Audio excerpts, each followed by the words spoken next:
I'm Christian Schaefer with your WMAR 2 News update. Two people in Maryland who recently traveled to China are being tested for coronavirus. On Thursday, Governor Hogan called a news conference at the state's emergency management agency in Reisterstown, and he confirmed that those two people did meet the CDC's criteria to be tested for the disease, which means in general they had a fever or some kind of respiratory symptoms after traveling to China or other areas where the virus is more widespread. So testing on those two is happening now, and state health officials are trying to determine whether a third person in Maryland meets the criteria to be tested. The governor also said he's adding $10 million to the budget for emergency preparedness. Now, we've set up a special section about the coronavirus on our website, WMAR2news.com. It's got the latest news, including some statements from how our local school systems are dealing with coronavirus preparations and also national and international headlines. Baltimore City Police say they've broken up a drug organization focused on East Baltimore. The investigation started back in December with a tip from the community. Now, City Police say they've identified 20 suspects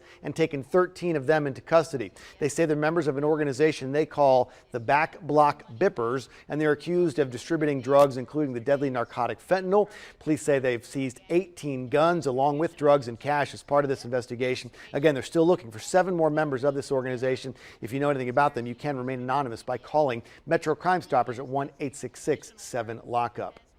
Former Baltimore City Mayor Catherine Pugh has been sentenced to 3 years in federal prison. She pleaded guilty on 4 counts of tax evasion and fraud for selling copies of her Healthy Holly children's books to entities that wanted to do business with Baltimore City. Prosecutors asked for a sentence of nearly 5 years. Pugh's attorney had asked for 1. On Thursday, U.S. District Court Judge Deborah Chasnow settled on that 3-year sentence, which will be followed by 3 years of probation. And Pugh's got to pay back more than $400,000 in restitution as well.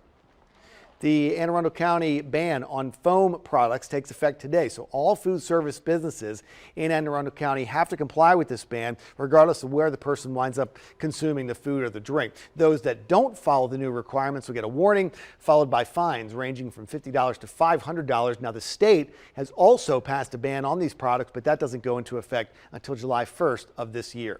And now from WMAR 2 News, Maryland's most accurate forecast. Happy Friday, everyone. We need the warm coats for today and also keep them around for tomorrow, because tomorrow the coldest temperatures will be out there. And then Sunday, oh yes, that's definitely going to be the winner of the weekend. So we do have the windy conditions, the gusty conditions really further off to the north for today, but still lingering with the breezy conditions here. The warming effect will take place as we head towards your Sunday, so that's something that we have to look forward to. But we do have those future temperatures that are really going to get cold as we work our way into Saturday morning. So the temperatures just by themselves are going to be in the 20s, the mid-20s. But then we add in the fact that we are also going to have some windy conditions as we work our way into your Saturday as well. So as we head towards Saturday morning, those winds gusting up to about 20, 25 miles an hour. It's going to make it feel a lot colder as we go in through your morning hours. So instead of actually feeling like the 20s like we do this morning, tomorrow morning we're going to feel more like the teens and the single digits out there. So that's what you're going to want to dress for, and still staying on the colder side as we work our way into your Sunday as well. And then in the afternoon,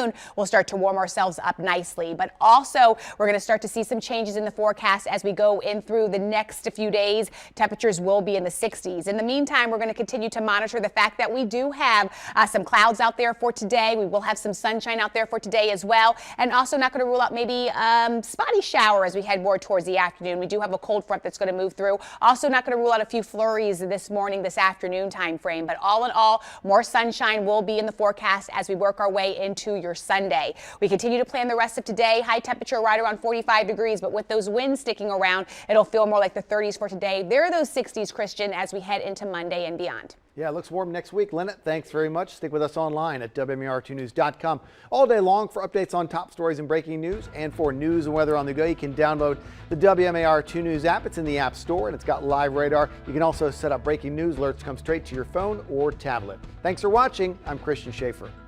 This WMAR 2 News update is sponsored by Jones Junction,